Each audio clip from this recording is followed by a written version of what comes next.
We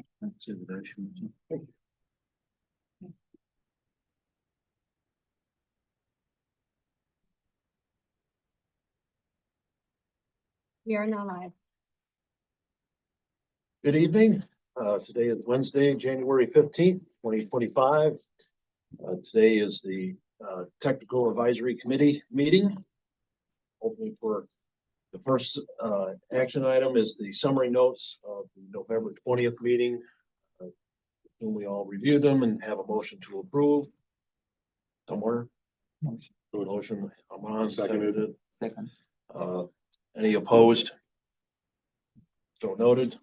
The meeting calendar, we went over that last time. Just want to make sure that we have the proposed meeting schedule is on page, third page in printout. Essentially every third Wednesday of the year, except for August.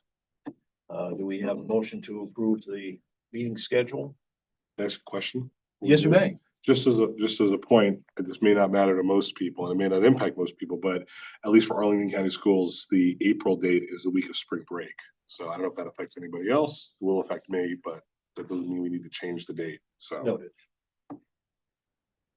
Any other conversation about this, or do we have a motion to approve? Motion to approve? Second. Second. Second. Anyone opposed? Hearing none, that is accepted. All right, Mr. Longley, you're up. Thank you. The fun always starts when the CFO shows up. So we're here to continue a discussion on policy 30. What we actually have a number for it now. And this is a policy to deal with funding cost underestimates, overruns, and transfers. I'd given a previous presentation to this committee. I'm not sure who was online. I've gone to so many committees on this issue that I've kind of lost track of. So I'll be very brief with some of the history on this. The question of whether or not to fund cost underestimates or overruns was actually addressed back in 2015, 2016. About a year's worth of staff work was done, and a special committee of the CEO was convened to address this. We had started reserving money to fund underestimates and overruns, and actually got into a process where it was so complex. And why is it so complex for the authority, yet obviously an entity like VDOT does it? And really one of the big comparison points is the authority is funding projects across the region, 9 jurisdictions, 5 towns plus, because towns that don't have a seat on the authority can also apply for a project, as well as at least 5 transit agencies. Let me see if I can. Oh, no, that's construction. Somewhere in the building. Yeah, and it echoes through the air shafts and stuff, and the elevator shafts, which are right behind that blue wall. When VDOT commits to funding a project, it is taking state resources and putting them on one of the state's constitutional responsibilities, which is transportation. So just like a city or a county or a town, if they come into a conflict with their completing a project in their capital program, they can slow down the construction on the library, or they can cut back a project and make their own adjustments. For the authority to do that, it basically requires a project potentially to be singled out and say, we need to not do this. And it's a very difficult decision for a body that is made up of the chief elected officials of the 9 cities and counties in the region. Additionally, the planning, as you guys well know, the planning process for project adoptions by the authority require the modeling and screening, congestion reduction relative to cost being legislatively one of the primary measures of how projects get kind of queued up for adoption. If we suddenly start putting more money in a project that was originally rated at $1 and now it's a $2 project, it kind of runs afoul of that legislative requirement. So we've got some very unique aspects of how the authority operates before we even get into is, would there be a motivation for somebody to understate the cost of their project? Not that anybody would do it knowingly, but sometimes some mistakes can be easier to make than others. And if there is a problem that they didn't reserve enough contingency, because every project sponsor is expected to use their professional judgment on the level of contingency that they put in there. So basically that 2015, 2016 period uncovered approximately 47 issues that when we look to make this policy, a policy to allow funding for this, that would have to be accommodated in order for that policy to be effective and protect the authority. They're basically talking about shifting risk from the project sponsor, who has complete free reign on how they submit a project application, and whether or not the authority as a regional body should absorb those risks. So without going into all of that work, I did attach the staff report from 2016 that recommended the elimination of the contingency reserve and putting that money back in the regional revenue fund, because we just said at that time, we just should not be doing this. The issue arose again for the most recent adoption, 2-year update to the 6-year program. A jurisdiction that frankly had put in 2 places in their project application that they were fully funded and they were not going to come back for additional funding, essentially came back for additional funding and pointed out that we do not have a policy to say we won't do that. Usually policies are more enabling, but that was the perspective. And after, I think TAC was certainly involved in some of that discussion because project recommendations move through you. The authority said, okay, we will kind of let this go through. There was an accommodation made for the adoption of the 2-year update, but we were instructed to come back before the end of calendar 24 with a policy, just a policy. So we went through, we've talked to all the committees at least once. We've gone to the Regional Jurisdiction and Agency Coordinating Committee. And I guess as a committee goes, they're the least loving of the proposed policy 30, but they really couldn't shoot it down because we went back to the authority after talking to TAC, PCAC, PPC, and said, you have to clarify, are we making a policy to fund or not to fund? And we gave them options. No is easy. We can have the policy ready in December. To do it, we're going to have to overcome those 47 plus items, which and staff did not recommend that.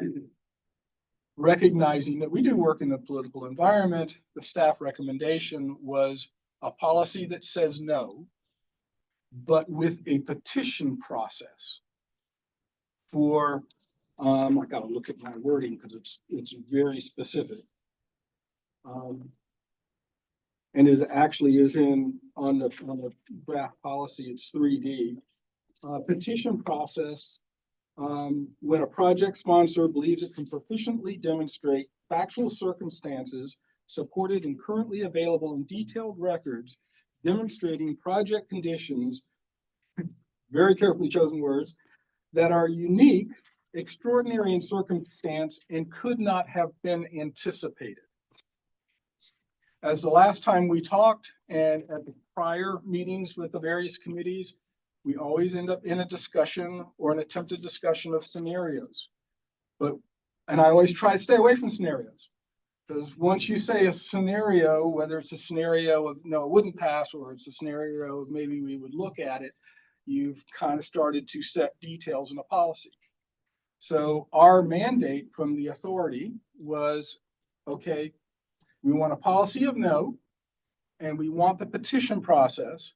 We want the bar of that petition process to be in accordance with that wording. I won't reread it all over again.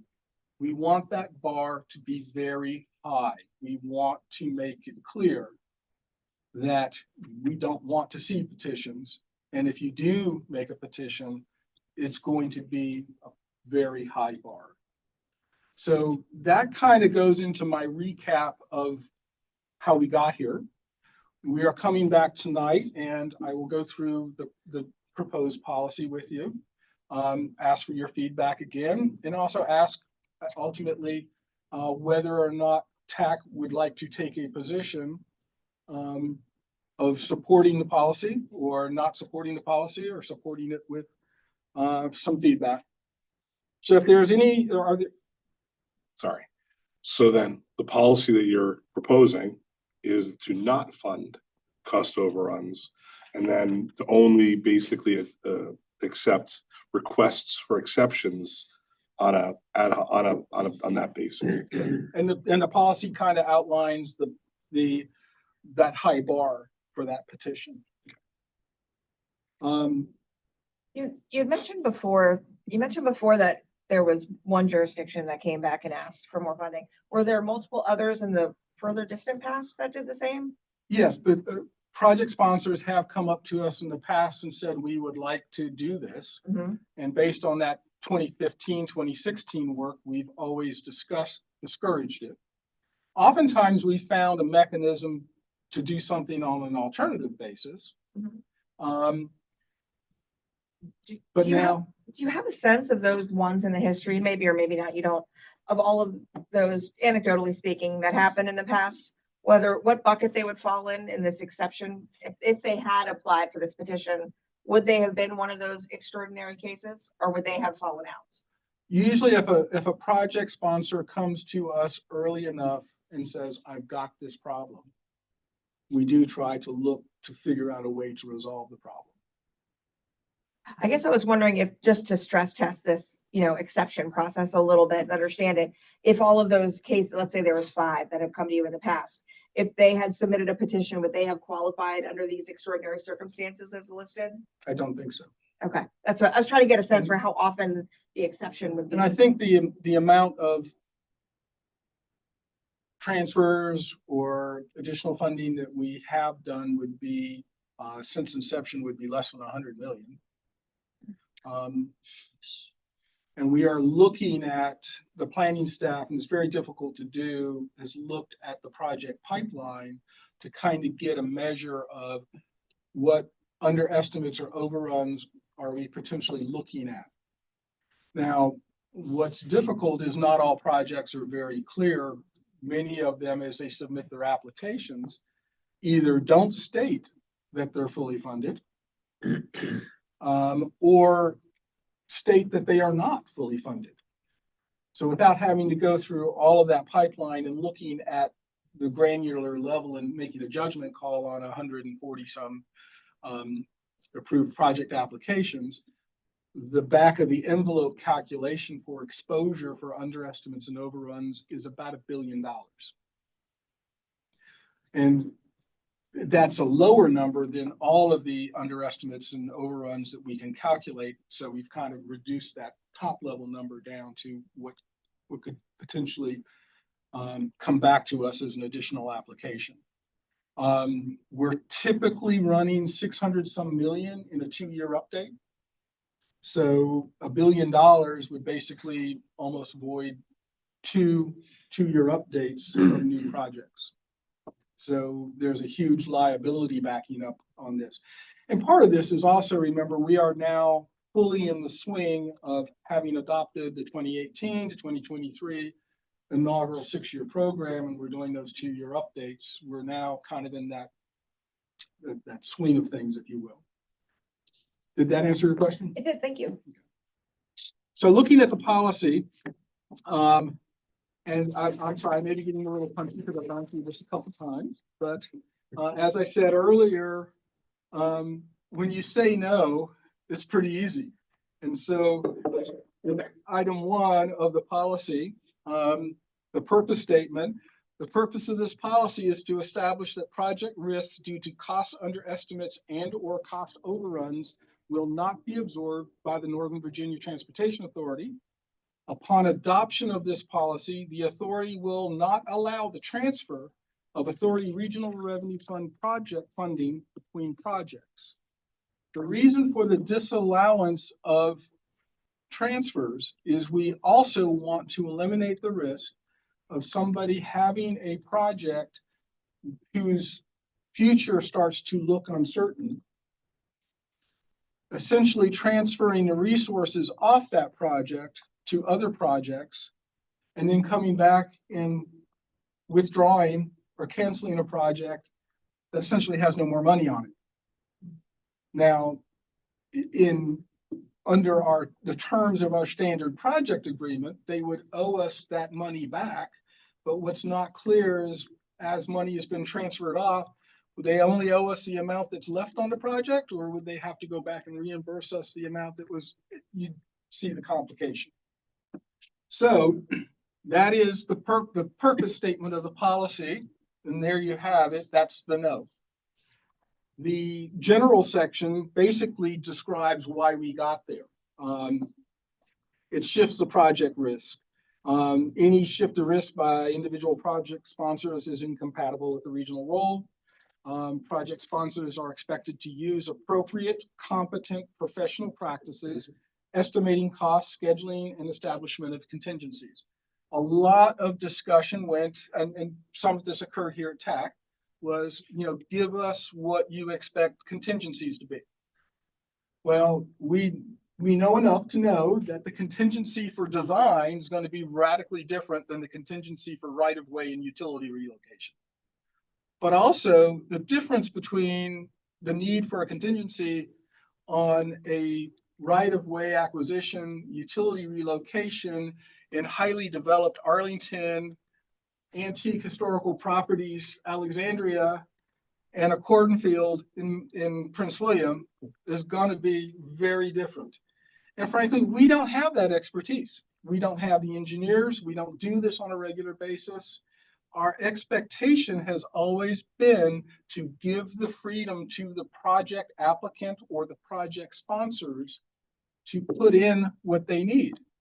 And were we to set a percentage for contingencies, using that as an example, then certainly we would probably, as an organization, the authority would then have some liability if that contingency wasn't adequate.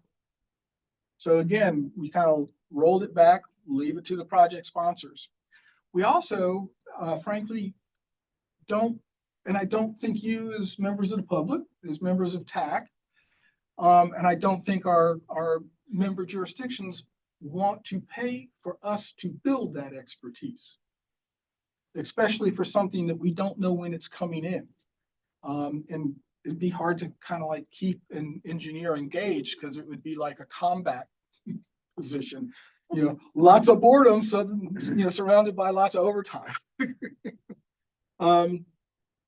We don't set guidelines. The authority deploys all available pay-go funds. So again, we're not holding any reserves to fund these underestimates or overruns. Project funding decisions by the authority are the culmination of a comprehensive evaluation process that is applied consistently across all project funding applications. The evaluation process is compliant with NVTA's statutory responsibilities. We really do have an honest question. When we go after the fact, after the decision on how much money the project is supposed to get, remember, the authority, based on the recommendations from the committees, may not always provide all the funding a project sponsor wants.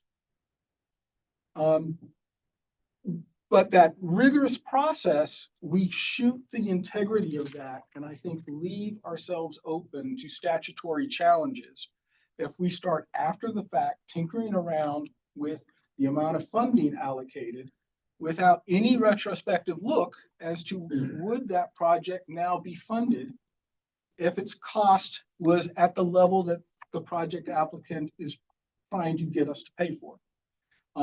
Clearly, in some cases, that answer would be no. The project that received funding essentially through a transfer, and this last go around, was the lowest ranked project based on a lower cost request. Finally, funding of cost underestimates, overruns, transfers will bring into question the prior funding decisions of the authority and open us up for accusations. So really, the meat of the policy in terms of the verbiage now becomes that petition process.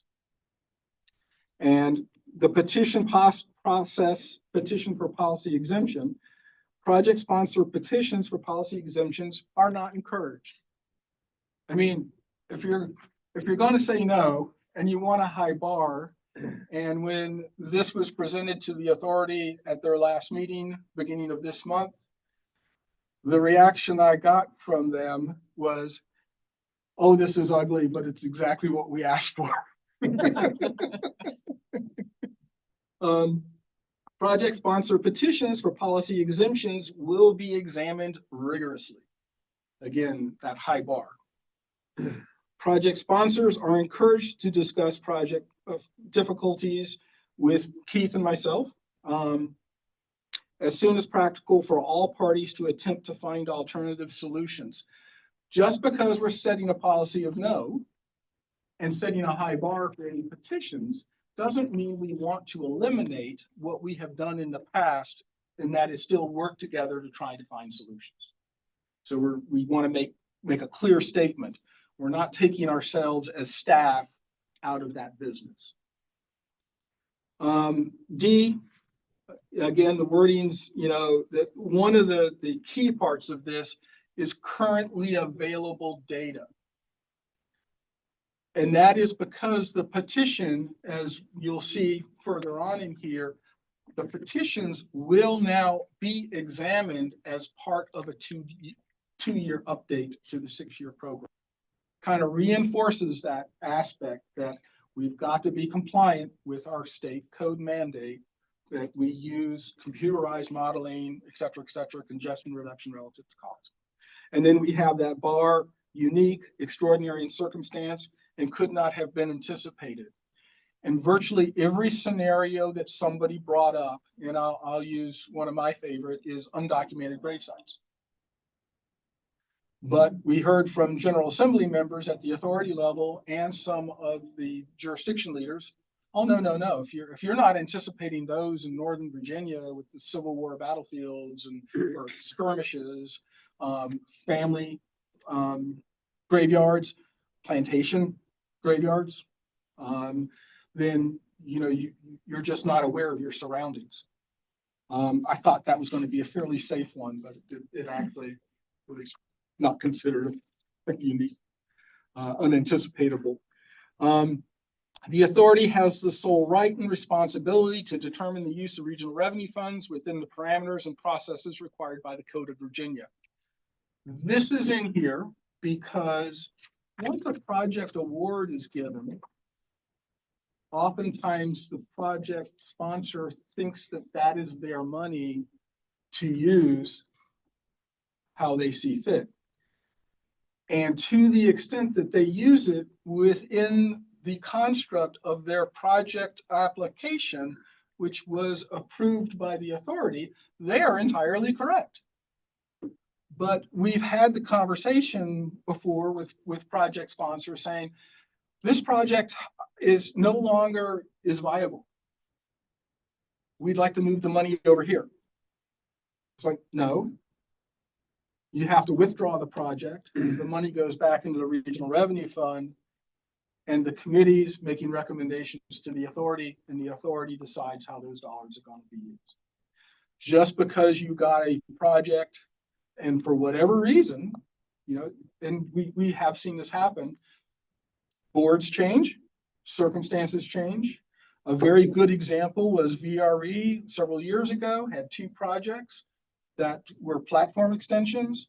When the Virginia Passenger Rail Authority came in and suddenly the General Assembly put more money in passenger rail and a 3rd or 4th track, depending upon what location, their application, number one, they couldn't do it for 10 plus years. And they didn't think it was right to hold on to the money. Number 2, their project applications were no longer valid because we would be extending platforms on rail lines that were clearly going to become freight-only lines. So VRE did the right thing and withdrew the projects. They didn't say, can we shift it over here? All petitions for exemption under this policy will be presented to the authority for final determination. In other words, if you submit a petition and you don't withdraw it, it is going to go in front of the authority. We're going to be transparent with the requests that are, left with the staff. Petitions must be presented and considered as part of and within the project selection process of the next available update to the 6-year program call for projects. So that is, if you are going to submit a petition, that doesn't mean it's in addition. We are now going to make sure these petitions formally are put in and judged, through the 2-year update process. Petitions received after the current call for regional projects will not be reviewed until the next one. At the same time, I want to and have to, because we have gotten questions on project reimbursements, simple thing, and have gone 2 years without an answer. And we don't make the reimbursement until we get the answer to the question. We can't hang up the 2-year update process if folks are not ready to support their petition. Petitions must be submitted to NVTA CFO and Keith to provide an orderly, comprehensive, and professional recommendation for NVTA's Chief Executive Officer. What this kind of does is it removes Monica from the backroom politicking. Now, any project sponsor, any of the elected leaders can always pick up the phone, call her, she'll talk to them. But if you're going to do a petition, it's coming into staff. Staff will then do the staff work and coordination and present it to her.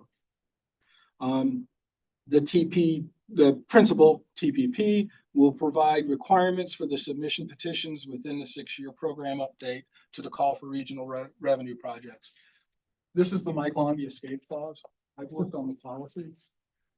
Poor Keith and the planning team are going to have to, put out the requirements for the submission of the petition, which is going to be a lot more difficult work, I think, than what I've done so far. Yes. I just want to tell you, the next one is my favorite. Okay. At its sole determination, NVTA may use the services of independent outside consultants of its choosing on an on-call basis to fully examine the petition and to form recommendations. The cost of any on-call consultants used in the petition review will be paid for by the project sponsor. Just as we do not have the expertise to set contingency levels and fine-tune them to individual projects, we very much can see ourselves in a situation where we will need an outside consultant to kind of examine the circumstances and advise staff, and ultimately, obviously, advise the authority. The progress of petition reviews will be dependent upon the promptness, completeness, and clarity of project sponsor responses to NVTA inquiries. Such inquiries must be expected to be in-depth and thorough. So a combination of the main thing to protect here at this point, if we're saying no, and we're opening up a petition process, it kind of shifts from protecting ourselves from the movement of project risk to the authority. Now I want to make sure that our 2-year update process is not put at risk because we're not getting the information we need on a petition. And it also kind of clarifies, again, that high bar. Delays in the receipt of requested project sponsor material and responses will result in a recommendation of no finding. Authority acceptance of no finding recommendation will result in a petition, if not withdrawn by the project sponsor, being reviewed as part of the next 2-year update to the 6-year program. What this does is it makes it very transparent. If we don't think we're getting the information we need, the authority is going to know it. The no finding is essentially, we just don't have enough information to make the judgment. We're not going to hold up the 2-year update. And every project sponsor has some level of representation on the authority, especially the counties and the cities. The CEO will make recommendations to the authority's finance committee, PCAC, TAC and PPC. Just like project recommendations, ultimately, PPC will make recommendations to the authority as part of the 6-year program update cycle. So we clearly are merging the petition process into the 2-year update process, fully transparent. Finance committee typically does not get involved in project selection. Its role in the 2-year update is to the funding strategies, funding levels, overlooking the staff report, saying, okay, you have this much pay go to spend. And when the time comes, they'll be also involved in whether or not we issue debt for certain projects or a group of projects. The PPC will make the recommendations to the authority as part of the 6-year program update cycle. And finally, and this is why the authority is an authority, it's not a commission. Just reinforcing the fact that authority petition decisions are final and non-appealable. So that is the policy of no, with a petition process with a very high bar. And I'll be happy to respond to any questions.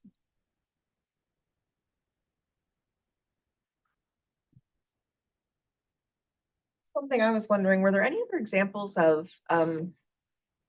during the process of coming up with that, I guess it's 3D, was there any discussion about what would be considered something that could not have been anticipated? Or because the example you gave, I was a little surprised that was considered not unanticipated. That surprised me as well.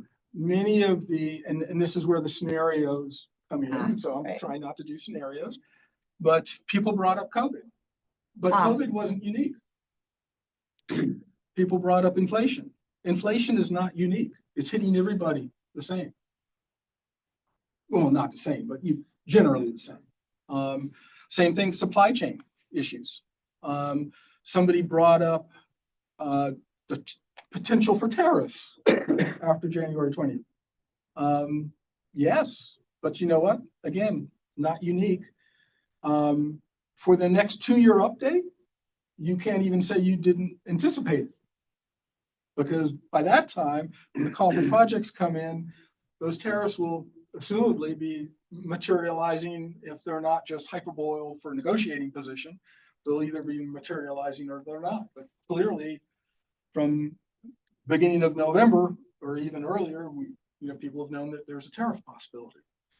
So pretty much everything that came up as a scenario, the one thing that I did kind of, and I don't want to call this a scenario, but if a high-level elected leader were to target a specific project,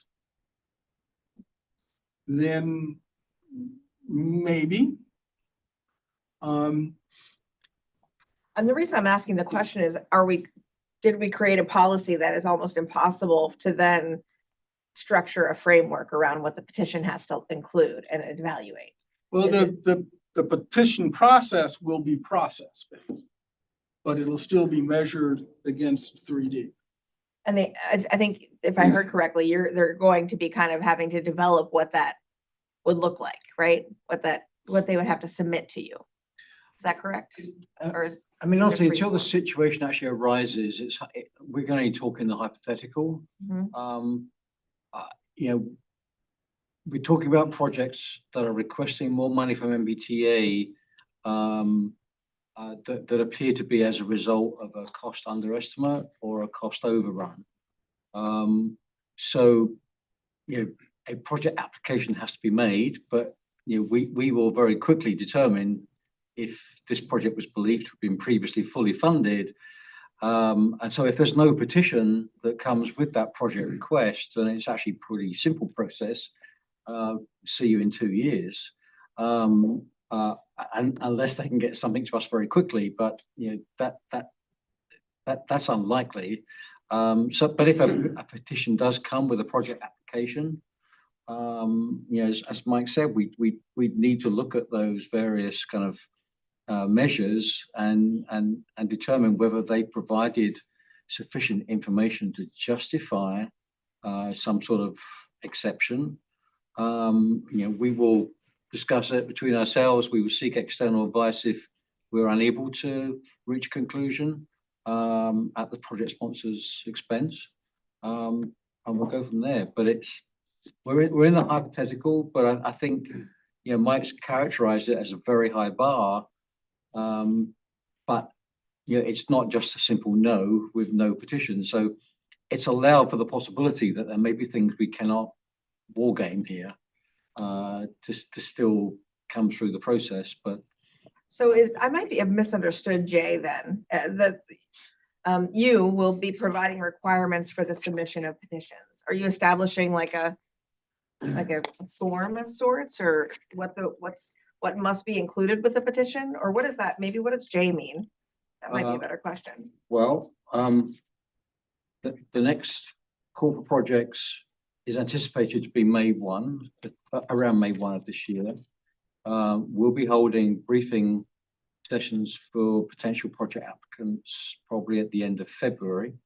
So we have between now, well, actually, we have between the authority meeting in February and the end of February to kind of really put a bit more meat on the bones in terms of what we'd actually be looking for. So we have a bit of time.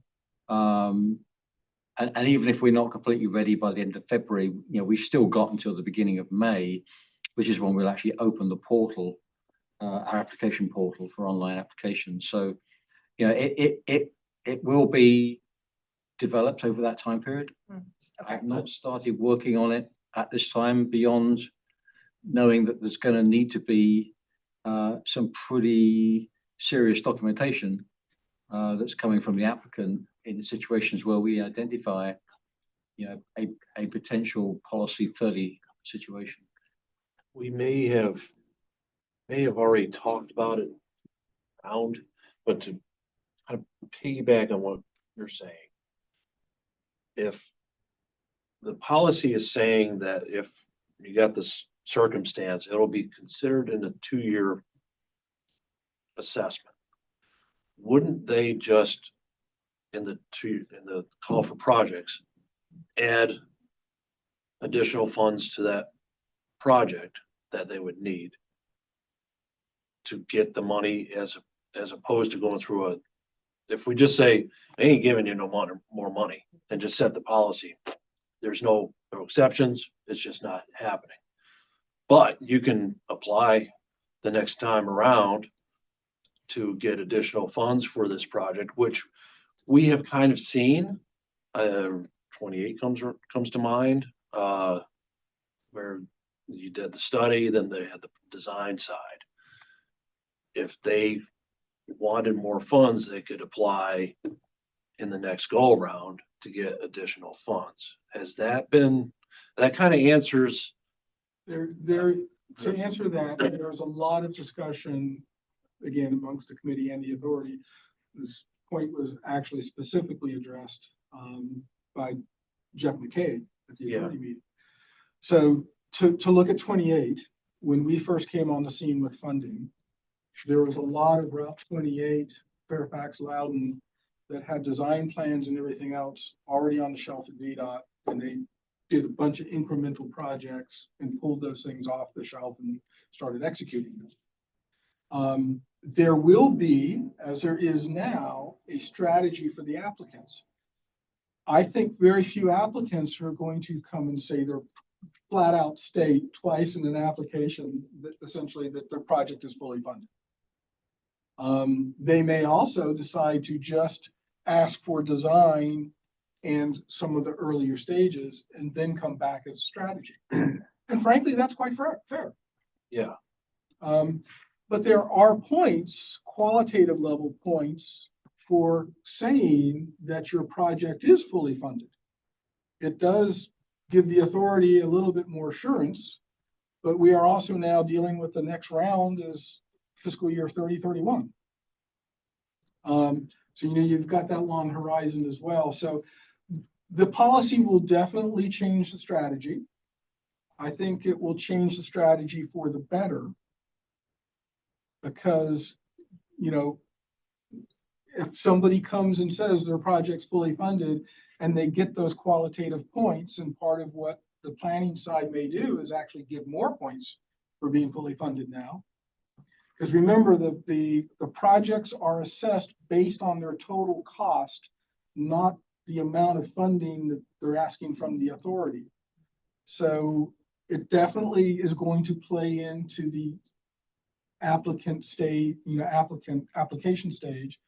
And that's, part of what Keith's team will have to figure out. So does that part warrant the petition process? I guess where I was going is, why do we even need the petition process other than the authority said we want it? Well, at this time, I get it. we have projects out to fiscal 29 that have said they're fully funded. Right. We have projects that So this is just, are. that's just a actively- backboard in case somebody says, hey, give me more funding and because of such and such. If you're not going to get the qualitative points for saying you're fully funded, Okay. unless you say you're fully funded. If you say you're fully funded and you get those qualitative points, and then you want to change it, it's through the petition process, and that bar is high. Okay. So the petition process is just for that, it's covering a potential loophole. That- Well, I'm thinking just like we could not. incoming think of president every- looking for loopholes similar to that, just trying to prevent something like that from I happening. mean, we freely admit there may be a circumstance out there that meets the 3D Right, conditions. right. What Sri whispered in my ear was if somebody gets grant funding and that grant funding is retracted.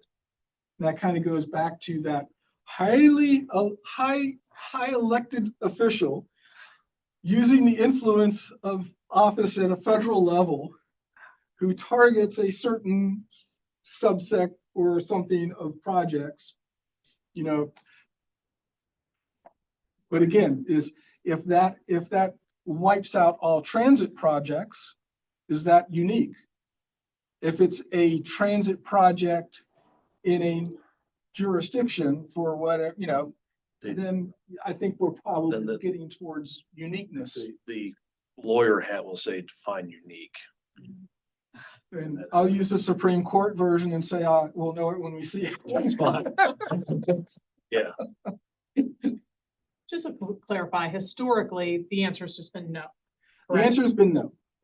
and rightfully so. Last year, Rightfully so. we had some project sponsors who did not submit requests for additional project funding. But we had one also that said, well, we're going to go ahead and make the request because you don't have a policy. Gotcha. So it's really in response to that. Yeah. That this is arisen.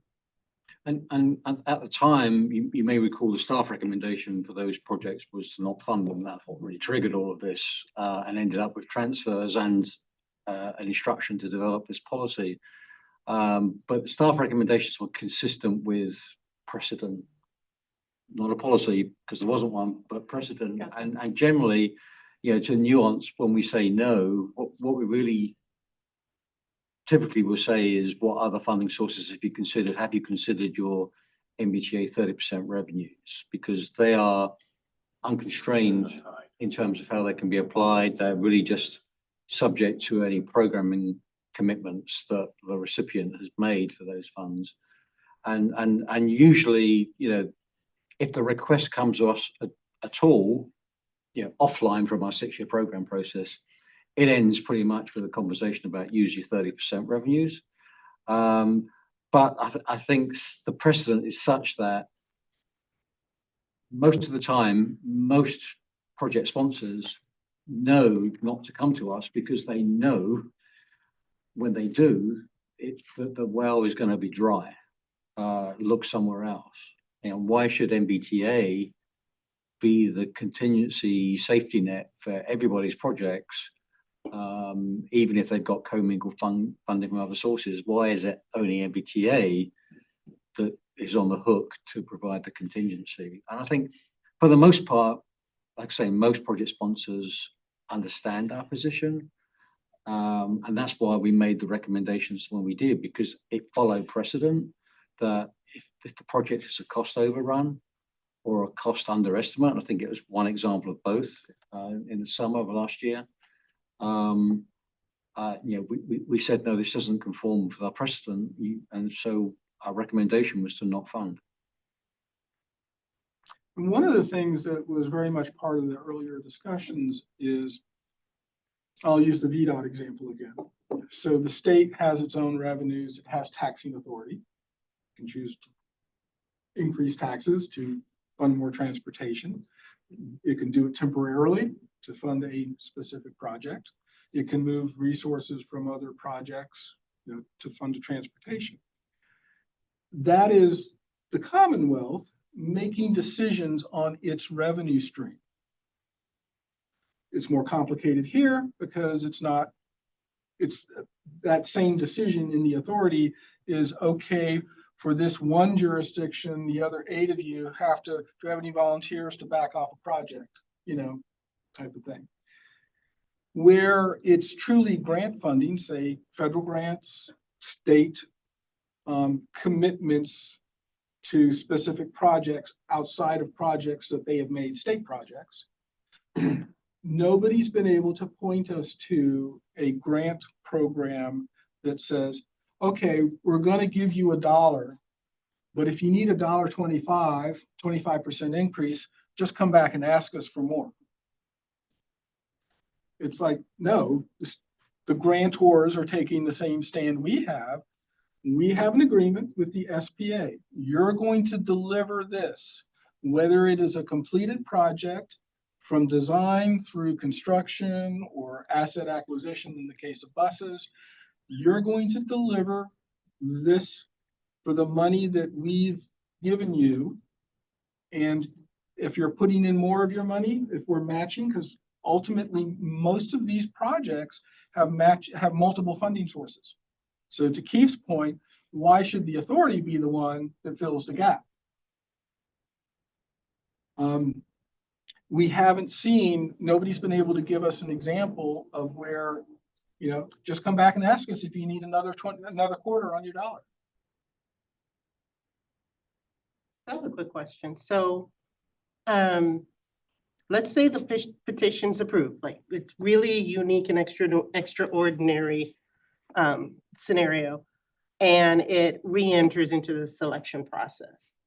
Will that project or the application be penalized? Is there going to be, or will they enter it in as a project application subject to the same consideration and points as all the other projects coming in? Right. Yeah. So here's something we need to work through. So basically, if a project comes in with a petition, the project itself will get evaluated with the same consistent methodology we use for all applications. The difference is at some point, we have to go through our process to determine whether this petition has merit or not. If it does, then that project will continue through the process with whatever scoring associated with it that our standard analysis or evaluation generates, and then staff recommendations will be made. So, but the thing is, before we come back to this committee for your comments and endorsement of our recommendations, that petition will need to have been processed and an outcome determined, and that determination will need to be positive in favor of the application in order for that project to then be capable of being recommended for funding. What this is really saying is if we can't complete that because we've not had timely responses or we've had inadequate responses, then probably that petition is just going to sit it out for another 2 years, and that means in that particular cycle that project cannot be funded because it's got an undetermined petition associated with it. So that's the general way it will play out. But again, until we actually get one, we don't really know how long it's going to take to evaluate a petition.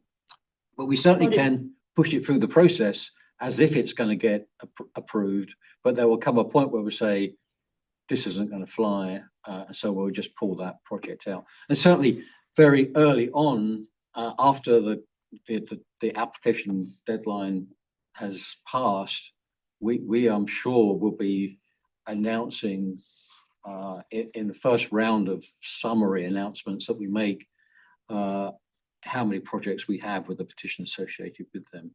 And probably, even if we don't say which projects, we will get asked that question and we'll say anyway. Yeah, so but with the point system, they won't lose any points as we're going through all of the different, If the or well, be ineligible. They probably wouldn't get penalized, they just wouldn't get the points.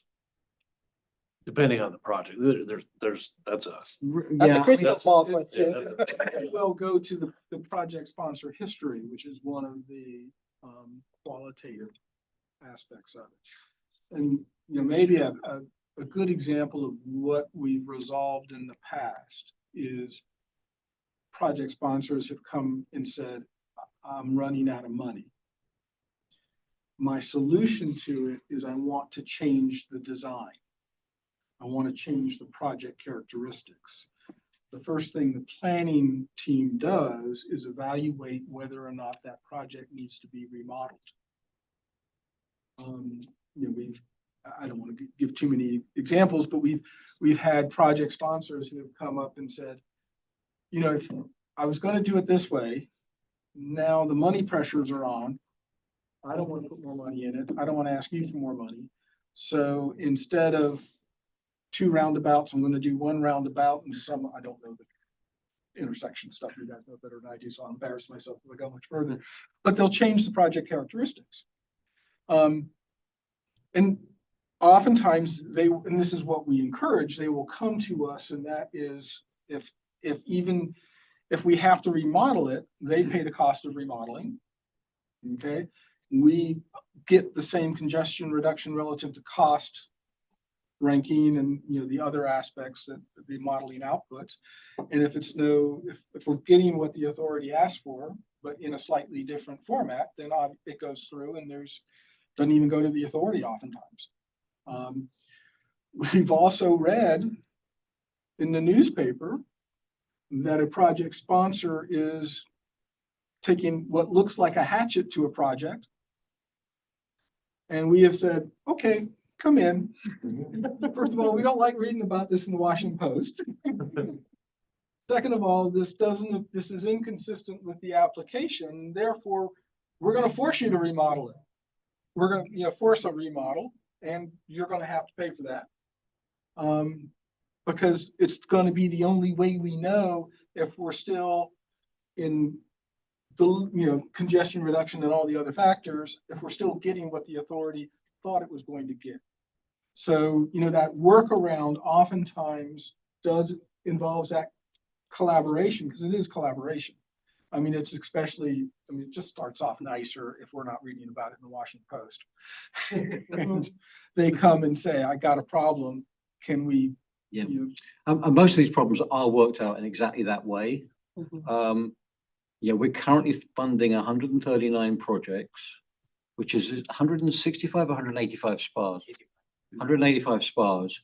Okay, so we had 2 project applications in the last 6-year program cycle, which requested transfers to cover a cost overrun or an underestimate. And we had 2 that did it in the 2018 to 2023 cycle. So that was our 4th funding program. The most recent one was the 7th funding program. So we've had 4 examples in total in our history. And also when it comes to, having to reevaluate projects because they've changed their scope, we've only had, I think, 2 where we've ended up doing that reevaluation so far. There may be another one in the works, but so to keep a sense of proportion here, it is a relatively, or indeed a rare event for this to happen, which is why I guess we never really had a policy, because precedent was sufficient. But come July of last year, we were told, no, we don't want to see this situation coming again. We need a policy so that the policy will either stop it happening, or if it has to happen, then we can point to the policy and say no. I'm sorry. I was just gonna say, so I mean, I gathered that the staff is recommending adoption of this policy. And yet the things that you've said make it sound like it's really so unlikely to, one, ever be approved, and number two, it really shouldn't be the authority's responsibility anyway. So I'm wondering why the recommendation for the policy as opposed to a recommendation of just no, a flat no. Working in a political environment for close to 4 years. Fair enough. All right, fair Our enough. elected officials don't like all of their options taken off All the right. table in front of them. Gotcha. That's what I heard. Any other comments on this from the committee? I'm gonna do something unusual and make a motion myself to recommend adoption of the proposed policy 30, funding cost underestimates, under overruns and transfers as presented in the draft. That's the motion being made. Do I have a second? Second. All in favor? Aye. Say aye. Anybody oppose? Say no. Hearing none, it's unanimously approved. Well, thank you all for your time and that support. And I should have said this earlier. I think Keith might have said it to many of you individually.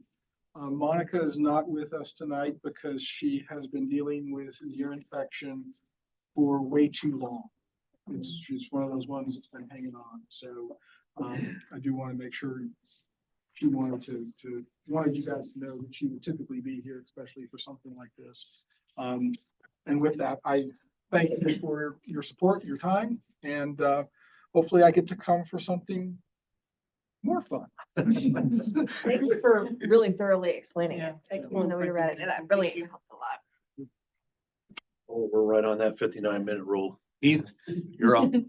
Oh my gosh. Okay, quickly, looking at 2025, calendar year 2025, just to give you, you've approved your calendar. And I wanted to give you a sense of what you might be seeing over the course of this year. So transaction, a long-range transportation plan the current version was adopted in December of 2022. We update it every 5 years, so that's December 2027. If you work backwards and you're knowing how long-range transportation plans work and what has to happen, during the course of this year, we'll be ramping up our preliminary works for the next updates transaction. That said, most of that will be internal stuff, and I'm not sure there's going to be a whole lot of substance to bring to this committee in calendar year 2025 on transaction. A 6-year program, definitely there'll be more on that. As I mentioned earlier, the anticipated call for regional transportation projects will be on or about May 1 of this year. And so obviously you typically get very heavily involved when we kind of do our evaluations and come up with our recommendations. But that again is probably mostly going to be in calendar year 2026 because the application process will last until about October, and then we start our initial review process. So we won't really have anything to share with you this year. The only thing that's going to be changing of significance is this policy 30 stuff. Otherwise, our process will be consistent with what you've seen in recent years. Our preliminary deployment plan for a regional bus rapid transit system is ongoing. We do expect to have some results that, if the committee wishes to, because it's not strictly under your charge to do this, but it's closely related to planning and programming. So I'm sure you'd all find it very interesting as well. But we are looking to have some analytical results in around the March timeframe, and we'll be going on a fairly comprehensive public engagement process during the spring, and we're looking for NVTA approval of the final preliminary deployment plan in July this year. So definitely think there's some scope for this committee to be involved in reviewing of that analysis. Would that cause any conflict of interest for those of us consultants that might be involved in making that go further. I'm looking at this corner over here that gets involved in BRT stuff, like that includes me. We won't be talking about procurement activity. We'll be talking Right. about Just the plan itself. the plan outcomes. Yeah. And it seems to be information that would be shared with the public in the very near future would be anyway, and public, it's right. not unlike the other projects we look at. I'm really glad you asked the It's fair, question, but I'm yeah. just kind of, in my mind, it's seems analogous to the others we hear about.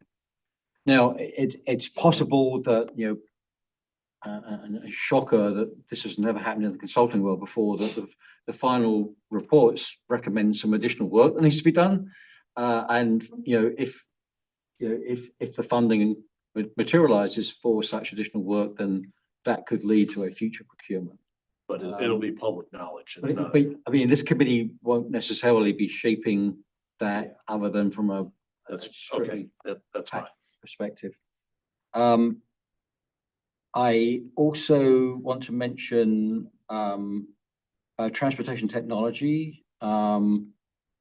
This is something we're already funding ITS projects across the region. This is something that's growing in interest across the region. We have developed a transportation technology strategic plan. You've been involved in that in the past. We are implementing elements of the action plan associated with that, particularly on the outreach and education side of things. But there are other things that we're, for various reasons, not able to advance at the short term. So we're going to be looking to maybe beef up our efforts in there if we can.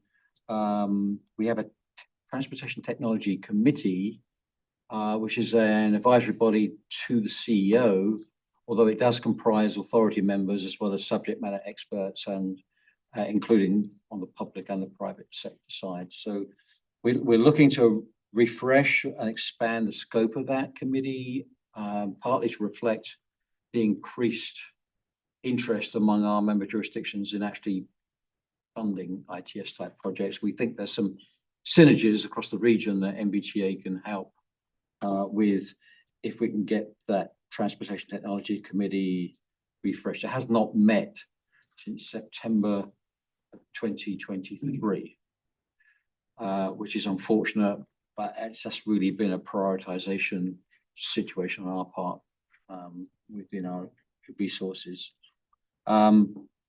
We are doing lunch and learns, which are public, outward facing, not really aimed at the public, but they are publicly available. Our annual roundtable and are driven by innovation newsletter. We are able to maintain those things within existing resources. We're also involved with VDOT and DRPT on the Regional Multimodal Mobility Program, RM3P, which is its working name. It's not the public-facing branding name. And 2025 looks as though it's going to be a really interesting year for the rollout of RM3P. And we continue to be involved in that, not financially, but through staff resources wherever we can, including yours truly on the evaluation committee for RM3P, which is also ramping up right now. We're doing a lot in transportation technology. Do you have any thoughts on additional things that we should be doing, or any suggestions you can make that we should consider in the realm of I know you've had roundtables with IPS Virginia, and they tend to be on the forefront of a lot of that emergent technology stuff. So if you're in tune with them, I'm also on the board of that. So congratulations to me. Yeah, if you're in tune with what they're doing, then I think you got pretty much everything covered, unless somebody else has something. You kind of dabble in that, Dr. Shu. You're smarter than anybody here, so. All right. Well, that is all I've got. So you've got your calendar for the year. Not suggesting any changes to that, but I think it's now that Policy 30 has been endorsed by the committee, we do not have anything to bring to you in February. So it's highly likely that we will reach out and suggest that meeting be cancelled. I think anybody's going to be opposed to that. But we will formalize that. I need to just Fair enough. check with the CEO that that's okay with her as well. But, and then from March onwards, we'll be looking to see where we are with the preliminary deployment plan for BRT and whether it makes sense to bring together. We don't like bringing you together for no good reason, and it wouldn't be an action that we'd be looking for, but I don't like that either. it would be very intense information, data, and analysis. So we'll keep you posted on that.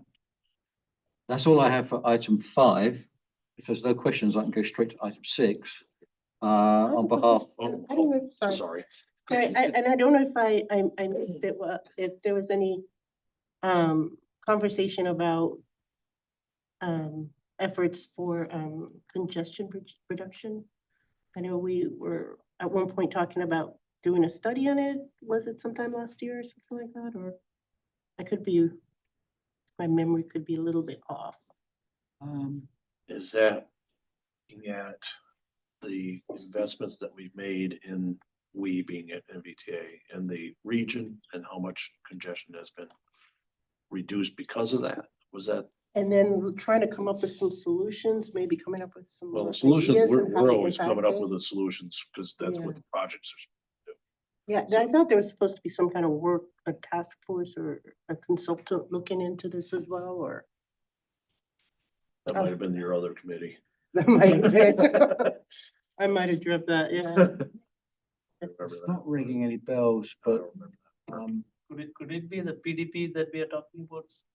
One of the aim is definitely to reduce congestion and move people away. it could be, yeah, the preliminary That- deployment plan for BRT, obviously, you know, with our congestion reduction charge, we see the BRT solution as yeah, definitely worth a close look, and we're doing some model-based analysis on that right now, which is, I won't share it because it's still being run. Still but, under- you know, there'll be a lot of information to share from that analysis and other analyses that we're doing.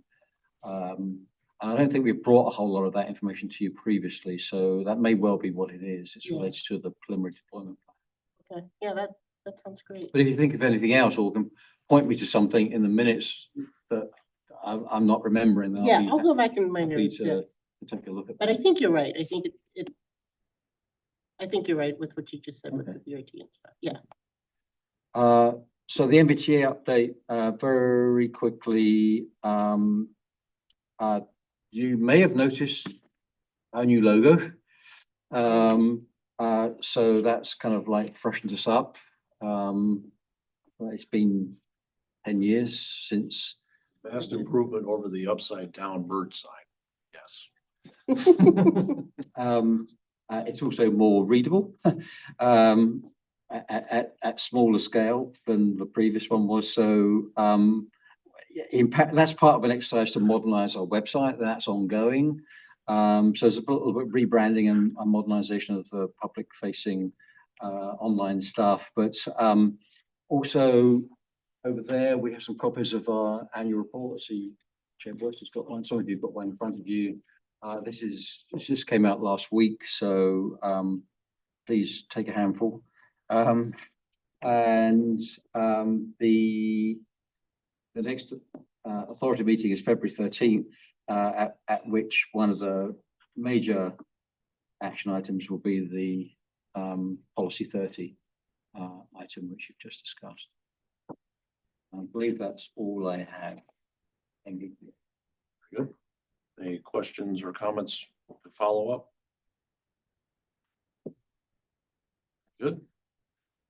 I'll make a motion to close, adjourn, whatever that may be. Second. Very good. And nobody opposed, I heard it. Thank you all very much. Thank you. You on the recordings.